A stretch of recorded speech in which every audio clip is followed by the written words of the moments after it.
जी नाज़रीन अस्सलाम वालेकुम, मैं हूँ आपका मेज़बान अदनान हैदर। और आज prime minister of Pakistan Imran Khan sahab ने कोरोना के हवाले से कौम से खिताब किया, लेकिन जब खिताब शुरू हुआ तो वो अपोजिशन लीडर शहबाज शरीफ साहब के नाम से शुरू हुआ। और कोरोना के इस खिताब में इमरान खान साहब का फोकस अपोजिशन ही रहा। गो मुल्क को दरपेश कोरोना के बहुत सारे मसाइल हैं और मुल्क की अगर इकानमी भी बेहतर नहीं हो पा रही तो उसकी बड़ी वजह भी कोरोना की मौजूदा सूरत हाल है। लेकिन इस सब को प्राइम मिनिस्टर इमरान खान साहब ने अपोजिशन से रिलेट किया है। तो हम प्रोग्राम के अपने पहले हिस्से में इस पर बात करेंगे और साथ ही कल मुल्क का बजट पेश होगा साल 2020 और 21 के लिए। आवाम पर कोई नया टैक्स नहीं लगेगा। ओवरऑल अगर हम कहें कि इस बजट की खुशखबरी जो है वो सिर्फ उसका फोकस ये है कि नया टैक्स नहीं होगा, क्योंकि ऑलरेडी गुज़श्ता एक साल के अंदर इतने टैक्स लग चुके हैं, शायद नए टैक्स की गुंजाइश नहीं बची। और साथ में मुख्तलिफ खदशात भी हैं पाकिस्तान की इकानमी को लेके। शरह नमू का जो टारगेट 1.4 था वो आज जब इख्तिताम हो रहा है माली साल 2019-20 0.4 पाकिस्तान हासिल कर पाया है। टैक्स का टारगेट भी पाकिस्तान हासिल नहीं कर पाया। लेकिन जहाँ जहाँ नाकामी हुई है उसको हफीज़ शेख साहब फरमा रहे हैं कि उसकी वजह शायद कोरोना का आखिरी 2 महीने, क्योंकि मार्च के बाद कोरोना आया, मार्च से पहले गवर्नमेंट क्या परफॉर्म कर रही थी, उसकी परफॉर्मेंस क्या थी, टारगेट क्यों अचीव नहीं हुए, उस पर गवर्नमेंट ने जवाब नहीं दिया, ना ही इस सवाल पर फोकस किया जा रहा है। तो प्रोग्राम के हम दूसरे हिस्से में मौजूदा बजट के हवाले से बात करेंगे जो कि कल पेश किया जाएगा। और दूसरी जानिब कोरोना से कोई भी महफूज नहीं है, तो अपना ख्याल रखिए ताकि आप महफूज हो सकें, आपके आसपास के लोग भी महफूज हो सकें। इस पर गुफ्तगू के लिए मुझे आज पैनल में ज्वाइन कर रहे हैं सीनियर मेंबर पाकिस्तान मुस्लिम लीग नून, मेंबर नेशनल असम्बली भी हैं खुर्रम दस्तगीर साहब। खुर्रम दस्तगीर साहब वक्त देने के लिए। पाकिस्तान पीपल्स पार्टी से सीनियर रहनुमा कमरुज़्ज़मान कायरा साहब हैं, ज्वाइन कर चुके हैं। तो कायरा साहब बहुत शुक्रिया वक्त देने के लिए। पाकिस्तान तहरीक इंसाफ से मेंबर नेशनल असम्बली और सीनियर रहनुमा डॉक्टर रमेश कुमार साहब हैं, ज्वाइन कर चुके हैं। तो डॉक्टर रमेश साहब बहुत शुक्रिया वक्त देने के लिए। सबसे पहले कायरा साहब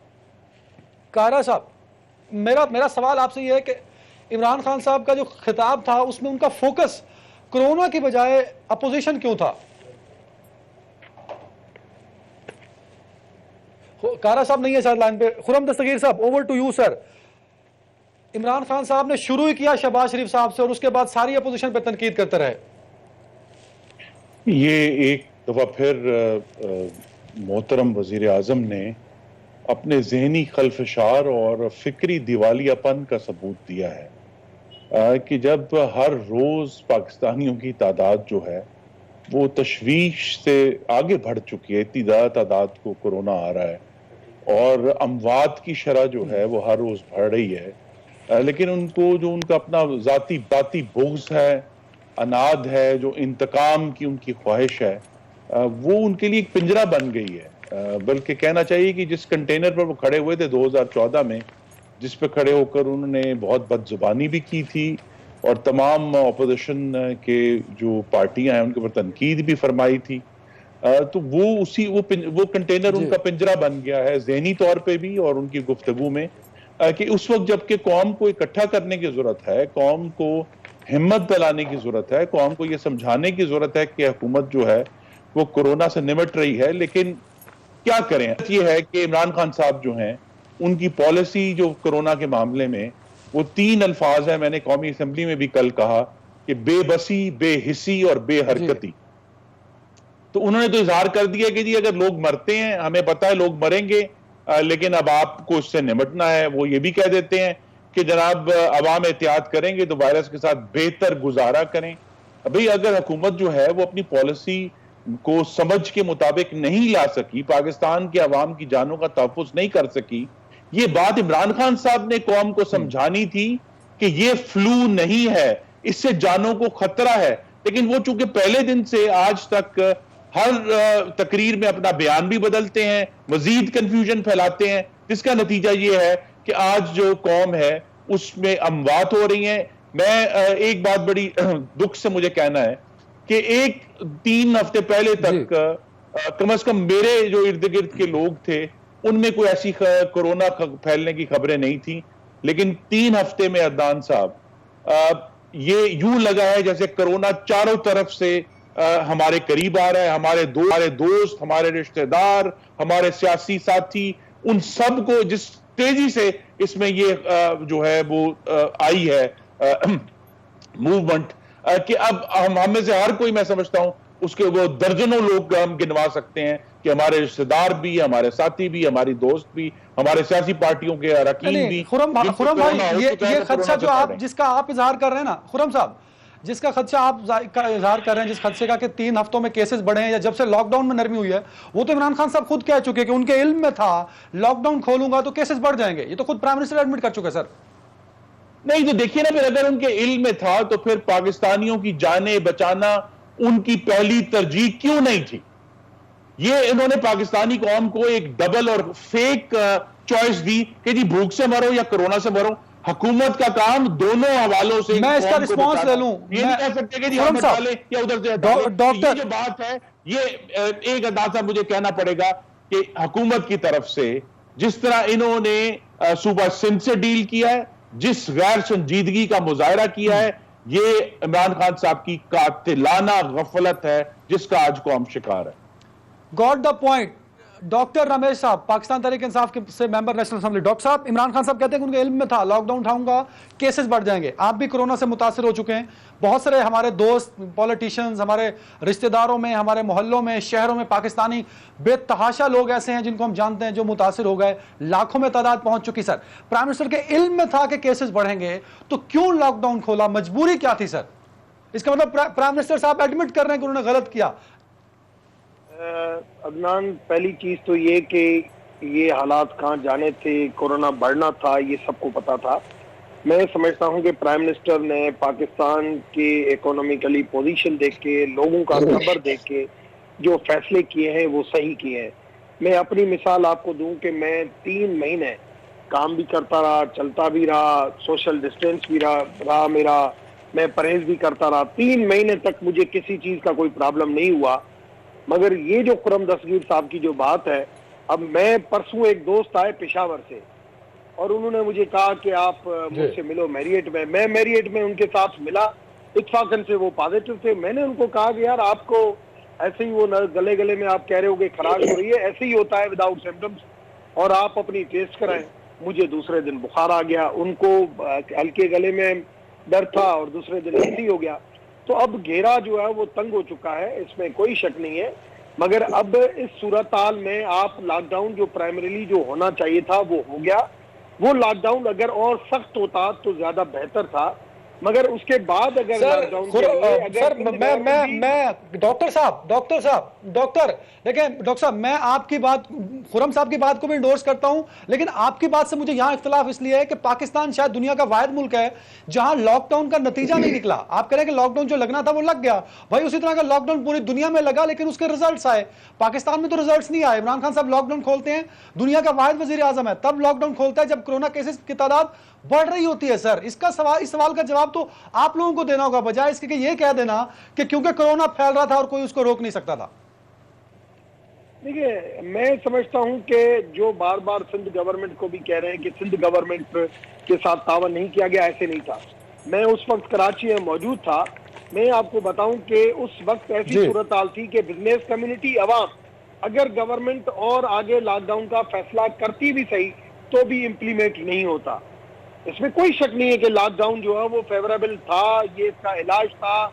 लॉकडाउन और ज्यादा 1 हफ्ता 10 दिन रहता तो ज्यादा बेहतर होता कि जितना भी लॉकडाउन, जैसे अभी यूरोप की जो सर्वे आ रही है कि भाई अगर ये लॉकडाउन वगैरह ये नहीं होता तो और लाखों में चले जाते। तो ये चीज है, इसमें कोई शक नहीं है। इंडिया के ऊपर बहुत ज्यादा क्रिटिसिज्म हुआ कि इस तरीके से लॉकडाउन किया गया, मगर जब इंडिया में बात करते हैं वो कहते हैं कि आज अगर हम इस हालत से गुजर रहे हैं, अगर हम लॉकडाउन नहीं करते तो हमारी हालत और खराब होती। उसमें कोई शक नहीं है कि ये बिल्कुल ऐसी सिचुएशन से आदमी गुजरा है। Got the point. कारा साहब, आज भी मिलके आगे बढ़ना चाहिए, एक दूसरे के ऊपर पॉजिटिव। सर, मिलके तो बढ़ना चाहिए, लेकिन मिलकर चलना आप लोगों ने है ना, आप गवर्नमेंट में, आप अपोजिशन को साथ लेके चलना चाहिए, आपकी जिम्मेदारी थी।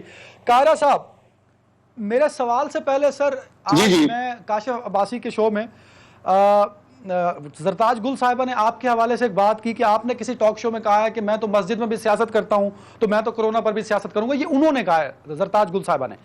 उससे रिलेटेड एक सवाल ये बनता है कि इमरान खान साहब ने कहा कि अपोजिशन चाहती है कि कोरोना को लेकर हुकूमत नाकाम हो जाए, इकोनॉमी बैठ जाए और अमवात ज्यादा हो, ये अपोजिशन की ख्वाहिश है, इमरान खान साहब कहते हैं। तो ये 2 चीजें हैं सर आपके लिए। कि पहली गुजारिश तो यह है कि ज़रताज गुल बीबी ने ठीक कहा। मैं ऐसे ही कहता हूं, मैं बिल्कुल पाकिस्तान में हर इशू पे आप सियासत कोरोना पे करूंगा। सियासत करना चाहते हैं? मैं कोरोना पे सियासत करूंगा, मैं भूख पे सियासत करूंगा, मैं इस मुल्क के अवाम को रोजगार देने पे सियासत करूंगा, मैं इस मुल्क में जो फूड शॉर्टेज है उस पर सियासत करूंगा। सियासत क्या है? अगर तो सियासत कोई मनफी अमल है, कोई बुरी चीज है कि वो नहीं करनी चाहिए, वो मस्जिद में जाके नहीं करनी चाहिए, वो फलां मौके पे नहीं करनी चाहिए, वो पाकिस्तान के कौमी फैसले करते हुए नहीं करनी चाहिए, तो फिर सियासत बंद कर देनी चाहिए। फिर सियासत तो बुरा काम है। तो भाई ये पाकिस्तान एक सियासी बंदे ने सियासी जद्दोजहद के नतीजे में बनाया था। पाकिस्तान का वजीर आजम आज एक असम्बली, सियासी असम्बली है। वजीर आजम जैसे भी बैठ गए हैं वो सियासी हैं, पार्लिमान सियासी है, कैबिनेट सियासी है, वजीर आजम सियासी है, उनके फैसले सियासी हैं। वो इंतजामी फैसले कर रहे हैं, वो अदालती फैसले नहीं कर रहे, वो फौजी फैसले नहीं कर रहे। तो खुदारा ये आमरीत के दौर के अल्फाज हैं, हम सियासत नहीं करेंगे, इस मौके पे सियासत नहीं करो मेरे साथ। जो झूठ बोल रहा है उसको कहते हैं सियासत नहीं करो मेरे साथ। तो ये आमरीत के अदवार की बातें हैं। सियासत इबादत है, सियासत मसाइल का हल है। इस मुल्क में सियासत ना होने की वजह से आज हम यहाँ खड़े हैं। और मैं बिल्कुल कहता हूं कि मैं मस्जिद में जाके भी सियासत करता हूं कि ये इबादत। दूसरी गुजारिश, और मैं खाना काबा भी जब गया तो बिल्कुल सियासत करूंगा, मुझे वहां जाके भी, क्योंकि मैं इबादत करने जाऊंगा, तो मैं सियासत को इबादत समझ के करता हूं। दूसरी गुजारिश, जो आपका सवाल है कि खान साहब कहते हैं कि अपोजिशन चाहती है कि वो कोरोना को लेकर खेले। अपोजिशन तो कुछ नहीं चाह रही थी। अपोजिशन तो पहले दिन से, बिलावल साहब का आप पहले दिन से बयान देख ले, कोरोना में या उससे पहले, कोरोना के दौरान क्या हुआ असेंबली के फ्लोर पे रिकॉर्डेड है, सारी कौम के सामने है। मुस्लिम लीग की क़यादत मियां शहबाज शरीफ साहब ने क्या कहा, उनके रिकॉर्ड के ऊपर स्टेटमेंट है। खुर्रम साहब के बाकी सीनियर साथी जो हैं उनकी बातें सुन लीजिए, शायद खान साहब या बाकी। तो अपोजिशन की तो सारी जमातों ने तमाम तार इख्तलाफात के बावजूद कहा कि ये मामला किसी एक जमात का नहीं है, इस पे कोई नेगेटिव पॉइंट स्कोरिंग नहीं होनी चाहिए, बल्कि हम सब आपके साथ चलने को तैयार हैं। और हमने कहा कि वजीर आजम, आप सारे मुल्क के वजीर आजम हैं, हम आपके साथ हैं। जवाब में इनके वज़रा ने और खुद वजीर आजम ने क्या कहा, आज मुल्क जिस अजाब का शिकार है, ये बाकी तफसीलात तो तयशुदा है ना जी, वजीर आजम ने क्या किया, क्यों किया, और उनके फैसलों से पाकिस्तान में जो एक वबा आ गई है, जो अजाब आ गया है। पहले दिन एक याद रखिए, सिंध गवर्नमेंट ने 13 मार्च को मीटिंग होती है। सिंध गवर्नमेंट की तरफ से ये एक सजेशन आती है कि जनाब 6 से 8 हफ्तों का सख्त लॉकडाउन करें, सख्त तरीन लॉकडाउन करें, और हम अपनी तैयारी करें, एयरपोर्टों के ऊपर भी तैयारी करें, एंट्री पॉइंट्स को भी बंद करें, और पाकिस्तान के अंदर अपनी कैपेसिटी बिल्ड करें, ताकि हम, और दूसरा ये कि हमें पता चल जाएगा कौन कौन से एरियाज में ये वबा ज्यादा है। उसको पहले दिन सबूताज किया वजीर आजम साहब ने जाती तौर पे, और उसके बाद उन्होंने कौम से खिताब में, पहला कौम से, आपके पास रिकॉर्डेड है, पहला कौम से खिताब कारा साहब, आप बड़े हैं, आप 18वीं तरमीम के सिपाही थे, आपने बड़ी जद्दोजहद की। अगर आपका मौक़िफ़ भी ये होगा कि वफाक ने काम नहीं करने दिया सिंध को, तो 18वीं तरमीम के बाद सर सिंध में कहाँ वफाक सर इंटरफेयर कर सकता था? मतलब मुझे ये बात समझ नहीं आती जब भी सिंध की तरफ से ये एतराज़ उठाया जाता है। एक गुजारिश सुनिए, ये भी एक बहुत बड़ा मिसनॉर्मर है, बहुत गलत बात की गई, बहुत बड़ा, और इसके माने नहीं समझते हमारे ये दोस्त जो बातें कर रहे हैं। ये पीटीआई की तरफ से मुसलसल कहा जाता है कि ये सूबाई मामला है जी, सूबे आजाद है जी। वो भाई डिजास्टर सूबाई इशू नहीं है, आफतें सूबाई इशू नहीं है, पेंडेमिक सूबाई इशू नहीं है। एनडीएमए क्यों बनाया आपने? इसलिए कि आपने डिजास्टर्स को मैनेज करना है। अगर ये सूबों को डिवॉल्व हो गया था तो नेशनल लेवल पे एनडीएमए की क्या जरूरत थी? ये बिल्कुल गलत बात है और इसको बिल्कुल गलत तनाजुर में पेश किया जा रहा है।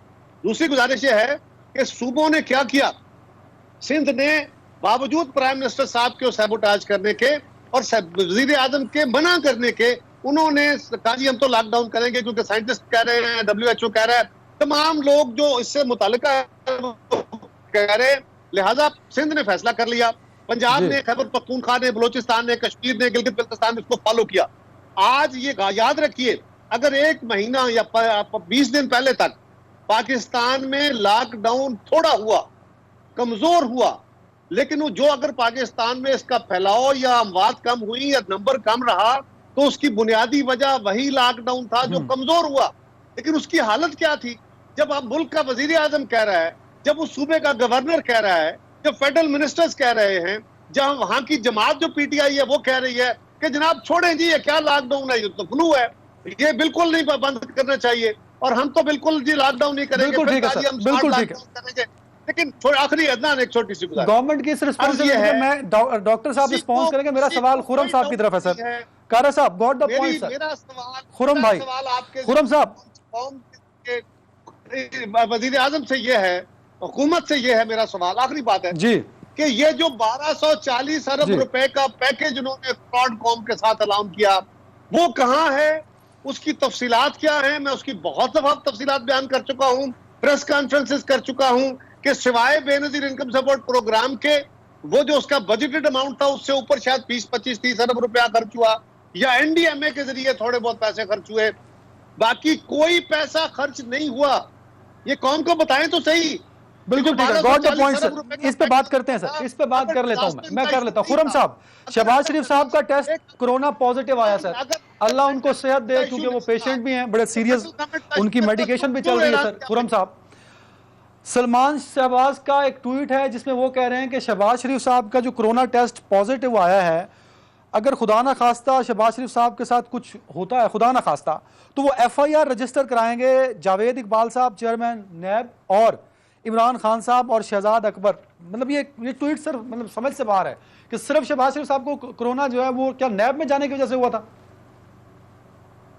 जी हम सब ने देखा जो 2 जून का सीन था, जब उनके घर पर भी फिर रायविंड में भी और फिर उनके जो एमपी हैं उनके डेरे पर भी पुलिस ने रेड की उन्हें गिरफ्तार करने के लिए, और उसकी वजह से फिर मेरी नज़र में तो गालिबन जो वो हाई कोर्ट गए जब अपनी जमानत लेने के लिए, तो उसी दिन जो है वो शहबाज शरीफ साहब भी गालिबन उसका शिकार हुए हैं, शाहिद खाकान अब्बासी भी, हमारे सेक्रेटरी जनरल एहसन इकबाल भी, हमारी सेक्रेटरी इंफॉर्मेशन मरियम, ये सब लोग वहाँ लाहौर हाई कोर्ट में मौजूद थे। और क्योंकि इतना बड़ा वहाँ मजमा था तो ज़ाहिर उधर तो डिस्टेंसिंग नहीं थी, तो ये वो सब जो है अब लाहौर हाई कोर्ट से चेयरमैन नैब का या इमरान खान साहब का तो कोई ताल्लुक नहीं ना, वो तो आपके वर्कर्स थे, आपके लोग नहीं, थे, आप अपने ताल्लुक ये है, मुझे गुजारिश करना है, ताल्लुक ये है जी ऐसा केस जिसमें शहबाज शरीफ साहब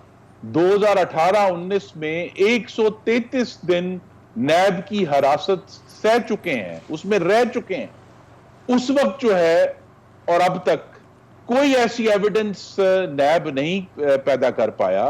तो अगर शहबाज साहब ने बार बार नैब को इन राइटिंग लिखा कि वो चूंकि कैंसर सर्वाइवर हैं, उनका जो मुदाफियत का निजाम है जिस्म का वो आम पाकिस्तानियों के मामले में के मुकाबले में कमजोर है, लिहाजा आप इन राइटिंग हमसे ले लें जो जवाब लेने हैं।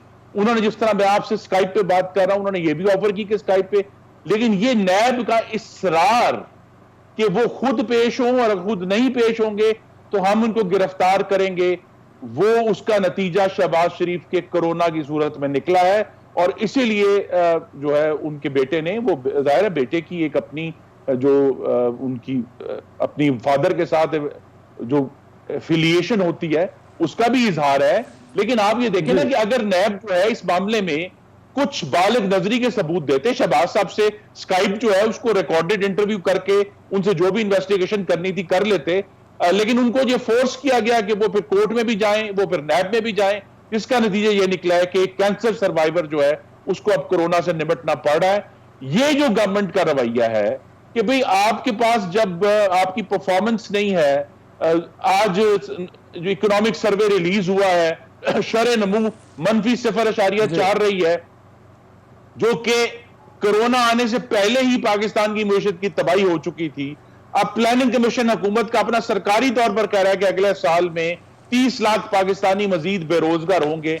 उस पे को पर्दा डालने के लिए, तवज्जो हटाने के लिए इस तरह की अगर आप इंतकामी कार्रवाइयां करेंगे, और ऐसी इंतकामी कार्रवाइयां जिसमें ये खदशा है कि किसी की जान भी जा सकती है, तो खुदा के लिए ये काम मत करें। और ये हुकूमत के लिए सबक है, इमरान खान साहब के लिए कि जब कोरोना के ऊपर मुल्क से कौम से खिताब करें तो कोरोना के ऊपर बात करें। जो उनकी ऑब्सेशन है कि मैं किसी को नहीं छोड़ूंगा, भाई अगर किसी को नहीं छोड़ना तो आप आटे चीनी वाले चोरों को नहीं पकड़े, सिर्फ अपोजिशन को सर, बीआरटी वालों को पकड़े ना, जिन्होंने 107 अरब के गड्ढे डाल दिए पेशावर में, उनको नहीं पकड़ना किसी ने। जिन लोगों ने जो है दवाइयां 400% महंगी की हैं, उसको किसी ने नहीं पकड़ना। जिन लोगों ने इतना बड़ा एलपीजी का फर्नेस ऑयल का स्कैंडल किया दिसंबर 2018 में, उनको नहीं पकड़ना। आईपी वालों को नहीं पकड़ना, और इसलिए नहीं पकड़ना कि इन तमाम ये जो स्कैंडल है और आवाम की जेबों से जो चोरी हुई है, उसका खुरा जाकर वफाकी काबीना में मिलता है हमेशा। इसलिए बात हो नहीं होना तो ऑपोजिशन को आप रगड़ी जाएं। और मैं फिर कहूंगा, शहबाज साहब 133 दिन नैब की हिरासत में रह चुके हैं, और जितने भी मुस्लिम लीग नून के जो अरकान है, उनको जब कोर्ट ने जमानत दिया तो कोर्ट ने नैब के बारे में लिखा है कि नैब के पास ना ही कोई सबूत थे ना शवाहिद थे। एक केस में कोर्ट ने बदनीयती का लफ्ज भी इस्तेमाल किया। तो जब ये हालात हैं तो ये जो फोकस करना था पाकिस्तानियों की जानों पर फोकस करना है, उस पर फोकस करने की बजाय इमरान खान साहब का जो फोकस है वो ऑपोजिशन के ऊपर है। और अदनान हैदर, जब सुप्रीम कोर्ट स्काइप पे केस सुन रही है तो नैब कौन सी बला है कि वो स्काइप या जो डिजिटल मीन्स है वो इस्तेमाल करने को तैयार नहीं है। सुप्रीम कोर्ट सुन रही है। नहीं, कारा साहब देखें, आज मेरे पास स्काइप नहीं था तो मैंने डीएसएनजी मंगवा ली ना सर। हो सकता है नैब के पास स्काइप ना हो सर। कारा साहब, ये भी तो पॉसिबिलिटी है ना सर, स्काइप का होना जरूरी है ना सर। हालांकि स्काइप जो है मैं अपने टैबलेट और अपने फोन पे लगा के बैठा हुआ हूँ, मैं अपने फोन से कर रहा हूँ सर। वैसे ये मौकिफ ले लें। नहीं सर, नहीं कारा साहब, आप वैसे रिटर्न पूछ लें नैब से, क्योंकि मेरे पास स्काइप नहीं था, हो सकता है उनके पास भी ना हो। एक ब्रेक ले रहा हूं नाज़रीन, ब्रेक के बाद 2020 और सर मेरा पॉइंट ऑफ व्यू है सर। एक ब्रेक ले रहा हूं, ब्रेक के बाद 2020 और 21 के बजट पर बात करेंगे।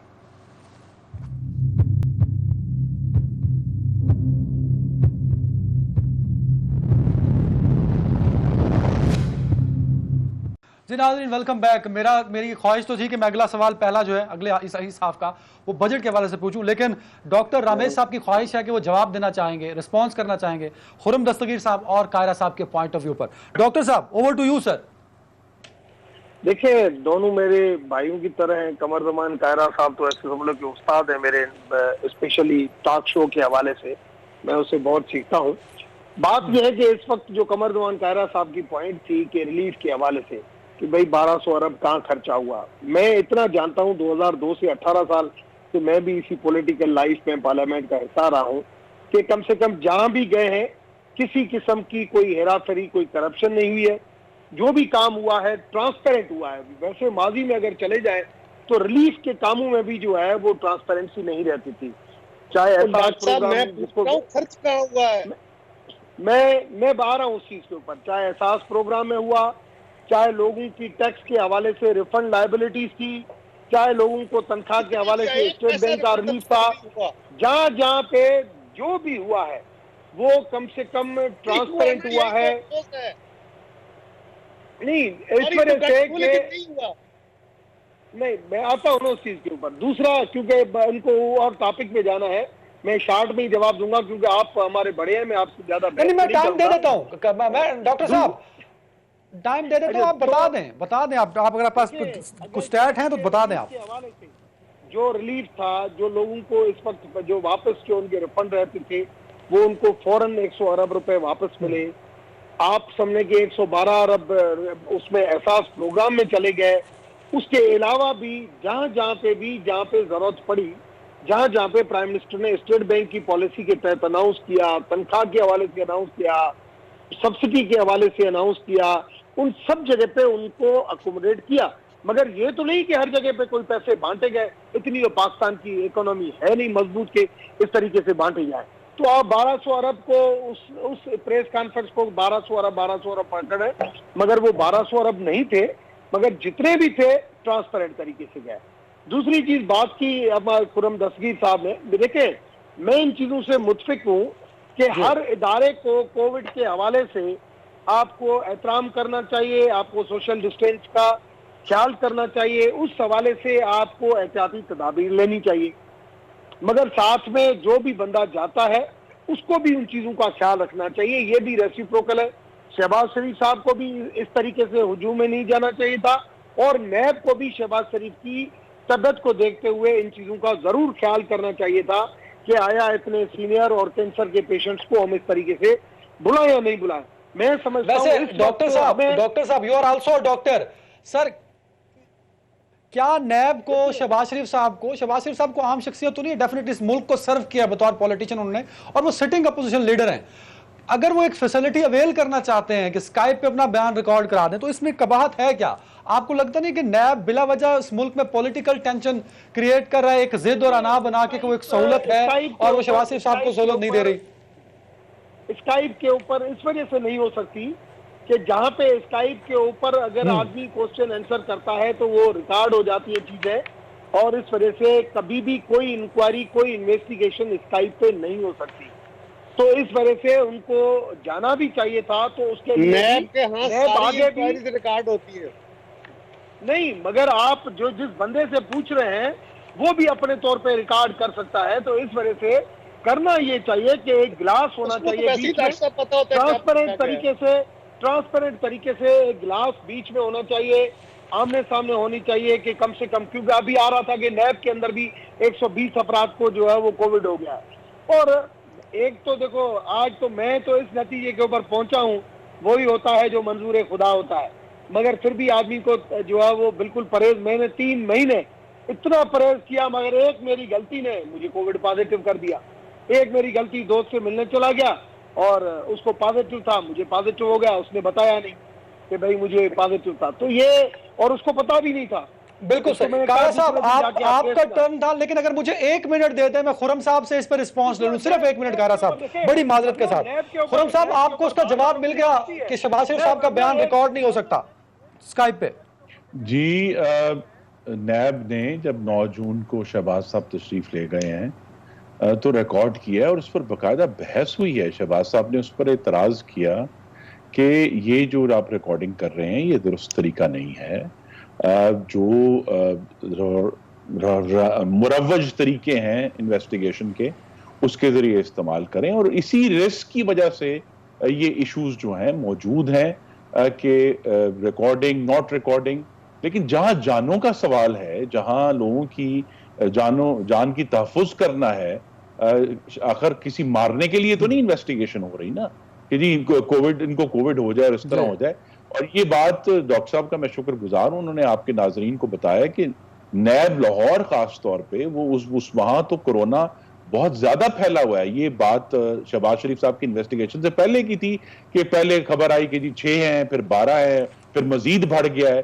तो एक ऐसा इदारा जहां ऑलरेडी जिसके अंदर जो है इतना ज्यादा कोरोना फैला हुआ है, और साइंटिफिकली तो उस पूरे दफ्तर को सील होना चाहिए था, लेकिन वो आज भी ऑपोजिशन के खिलाफ बुग्ज और sir got the point on nab. मुझे आगे बढ़ना है। कारा साहब, कल बजट पेश होगा सर, मैंने बड़ी कोशिश की, इकोनॉमिक सर्वे जो था उसमें छोटी सी गुजारिश सर कर ले। मैं चाहता हूं मेरा सवाल भी ले लें ताकि कॉम्प्रिहेंसिवली आप दोनों जवाब दे दें। मैं आपका सवाल लेता हूं, but supreme court ji sir digital mode के जरिए आपसे सवाल ले रहा है, आपके केस सुन रहा है। आसिफ जरदारी साहब को नोटिस देके आपने बुला लिया है। कत्ल के मुकदमात, बहुत बड़े बड़े डिजास्टर के मुकदमात, दहशतगर्दी के मुकदमात पिछले 3-4 महीने से अदालतों में नहीं सुने जा रहे, तारीखें दी जा रही हैं क्योंकि कोविड की वजह से अदालतों ने एक एहतियाती तदबीर इख्तियार की है और कोई क़यामत नहीं आ गई, वो लोग वही मौजूद हैं। शहबाज शरीफ साहब मुल्क से भाग तो नहीं रहे, आसिफ जरदारी साहब कहीं जा तो नहीं रहे। अगर आपने सवाल करना है, फिर नैब ने करना क्या है? नैब ने, मुझ पे सवाल है, नैब ने मुझे कुछ सवाल देने हैं, मुझ पे सवाल करने के बाद अगर कोई गवाही है, कोई शहादत है, कोई डॉक्यूमेंट है, मुझ पे कन्फ्रंट करके उन्होंने अपना मुकदमा बनाना है।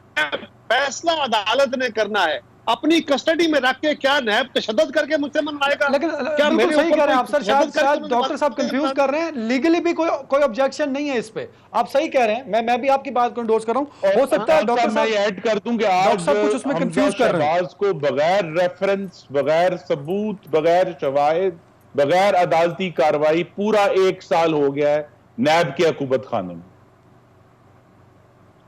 खुर्शीद शाह अच्छा, साहब इस को पर 8 महीने comment हो कर गए, दें, खुर्रम डॉक्टर साहब 8.5 साहब। महीने। हाँ, खुर्शीद शाह साहब को 8 महीने हो गए, क्यों रखा हुआ है उन्हें? क्या कर रही है डॉक्टर नैब? साहब, बात यह है डॉक्टर कि साहब, अगर जितनी और उनके खुर्शीद ऊपर शाह उनका साहब, फैसला उनके शवाहिद साथ हैं, नहीं हमजा वो साहब, आते हैं पीआईडी में प्रेस कारा कॉन्फ्रेंस साहब में, रिस्पॉन्स वो ले लें, अदालत में गवर्नमेंट का रेफरेंस रिस्पॉन्स इस बनकर पे नहीं जाते। नैब की कारकर्दगी पे। खुरम दस्तगीर साहब, देखिए नैब डॉक्टर के साहब। ऊपर हर पॉलिटिकल पार्टी के बंदूकों उसके ऊपर, उसके कोल के ऊपर हर बंदे को आजकल एतराज हो रहा है, तो उसका हल क्या है? अगर पीपुल्स पार्टी के दौर में रिफॉर्म नहीं हुआ, नून लीग के दौर में रिफॉर्म नहीं हुआ, नहीं, तो कम हमारे से कम दौर में आज हमने बैठे, कोशिश की नहीं, आज बैठे। नहीं, सॉरी, देखिए नहीं, आखिर नतीजा नहीं निकला, तो क्यों नहीं आज तीनों नहीं, हमारे पॉलिटिकल पास पार्टी तादाद नहीं थी, मिलके, मुस्लिम लीग ने हमारा साथ नहीं दिया। मैं मानता हूं कि जब 62 63 के हवाले से भी हमने कोशिश नहीं की, हमने मुस्लिम लीग के कमर दौर में दमान भी कायरा कोशिश की, साहब, हमने कमर दमान कायरा साहब, कोशिश की बात अभी। पता है क्या? ये गलतियां हुई हैं दोनों पॉलिटिकल पुरानी पार्टियों से 62 63 के हवाले से। जब 2018 में पीपुल्स पार्टी ने कहा कि इसको चेंज करें तो पीएमएल ने मना कर दिया, मगर जब 2021 में तो इसमें 2014 में जब पीपुल्स पार्टी ने कहा 62 63 के हवाले से कि इसको अमेंडमेंट करनी चाहिए, तो नून लीग ने मना किया, मगर जब 2016 में नून लीग ने कहा कि करो, तब पीपुल्स पार्टी ने मना किया। मगर एक दूसरे के साथ यार नहीं हुआ ऐसा हुआ था। नहीं, मैं तो उस टाइम डॉक्टर साहब, हमने बहस किसी और तरफ जा रही है। मैं चाहता हूं कम से कम इसको कंडेम तो कर देना सर, कि हमजा शहबाज हैं या खुर्शीद शाह साहब हैं, एक 8 महीने से एक साल से रेफरेंसदार नहीं हो सका कि नैब की कारकर्दगी में आप बतौर मेंबर नेशनल असेंबली इस अमल की मुजम्मत करते हैं सर। मैं समझता हूं इंक्वायरी लेवल पे ऊपर कोई गिरफ्तारी नहीं होनी चाहिए, इन्वेस्टिगेशन फाइनल हो जाए उसके बाद गिरफ्तारी होनी चाहिए। ये बिल, ये ऑर्डिनेंस जो है जो हम लेके आ रहे हैं, मैं समझता हूं सारी पॉलिटिकल पार्टीज बैठे और कम से कम इसको ट्रांसपेरेंट तरीके से एहतसाबी निजाम को मजबूत भी करें, मगर उसको इन्फ्लुएंस और इंटरफेरेंस से फ्री करें। और कम से कम लोग, पाकिस्तान में हमेशा जब भी कानून बनता है तो कानून अच्छे भी होते हैं, मगर उन कानून का मिसयूज हो जाता है, तो उस मिसयूज को कैसे रोका जाए, बिल्कुल ठीक है सर, तजर्बा है। मैं समझता हूं बैठ गुड के पॉइंट। इसको हल करें।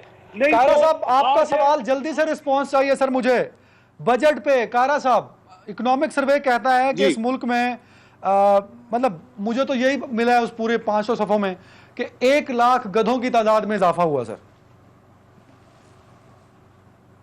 की गुजारिश ये है कि गवर्नमेंट अब छुपेगी कोरोना के पीछे। कोरोना में ये हो गया, कोरोना की वजह से हमारी ग्रोथ नहीं आई, हमारा टैक्स रेवेन्यू पूरा नहीं हुआ, हमारा प्लान नहीं हुआ। मैं ये कहूंगा और मैं तवक्को करता हूं कि इस मुल्क में बहुत सारे लोग, और भी खुर्रम साहब भी शायद मेरी बात को एंडोर्स करें, कि ये जो कोरोना शुरू हुआ ये तो मार्च से ऑनवर्ड की बात।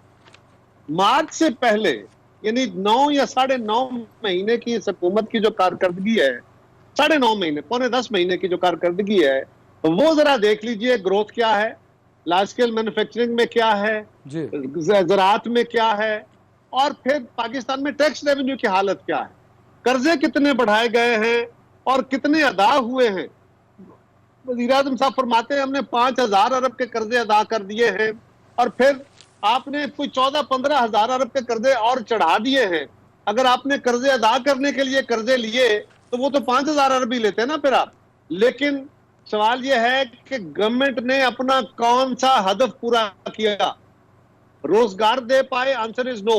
तिजारत बढ़ा पाए? Answer is no. ज़राअत बढ़ा पाए? Answer is no. प्रोडक्शन बढ़ा पाए? Answer is no.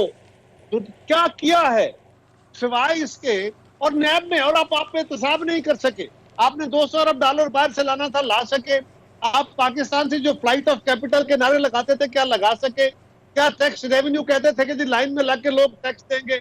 ये तो चोर है, लोग इनको टैक्स नहीं देते। क्या हुआ?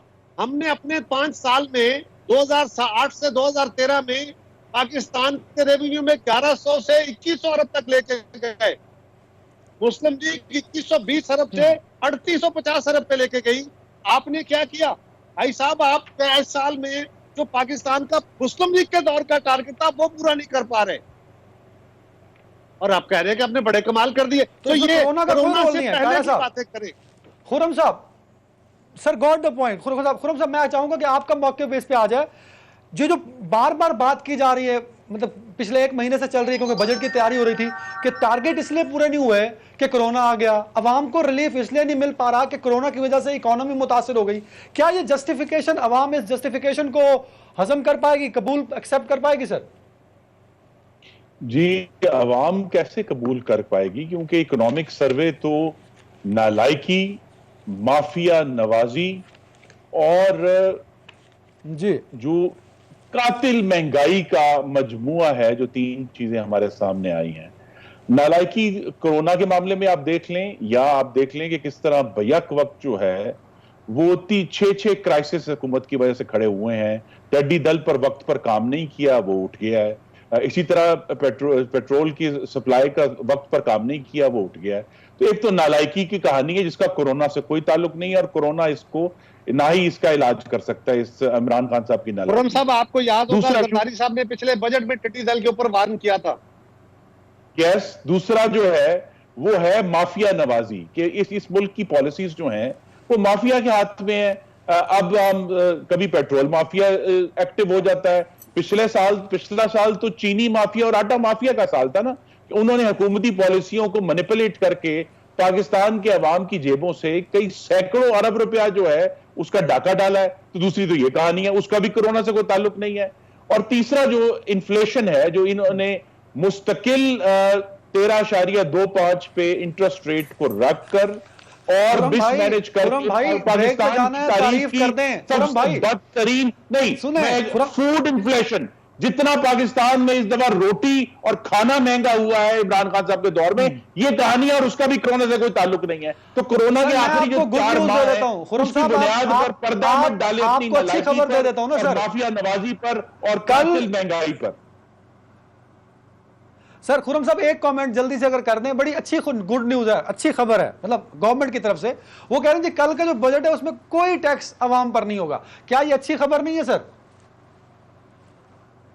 जी, अवाम तो इतनी बदहाल है कि वो टैक्स देने के काबिल नहीं है। ये इस हुकूमत का ये दूसरा साल है अदनान साहब कि पाकिस्तान की सनत जो है वो नीचे गई है। पिछले साल भी नीचे गई थी, अब इस साल मजीद नीचे गई है। और अवाम को तो ये याद रखना है आपके प्रोग्राम के तवज्जुद से कि इस हुकूमत ने पिछले साल बजट जो अभी बजट गुजरा है 2018-19 का, उसमें झूठ बोला पाकिस्तान के अवाम से कि 3.3% ग्रोथ हुई है। अब आके इनको मानना पड़ा कि नहीं, 1.9% ग्रोथ हुई थी। इस साल -0.4 का दिया है, एक्चुअली निकलेगी तकरीबन 1.5% मनफी जो है वो होगी। तो पाकिस्तान के अवाम का मुस्तकबिल जो है वो तारीक कर दिया है मुआशी तौर पे, तो टैक्स कौन देगा? और ये भी याद रखें, पिछले साल जो पिछले साल एक ब्रेक लेने दें सर, मुझे एक ब्रेक है, ब्रेक ले लें जी जल्दी से।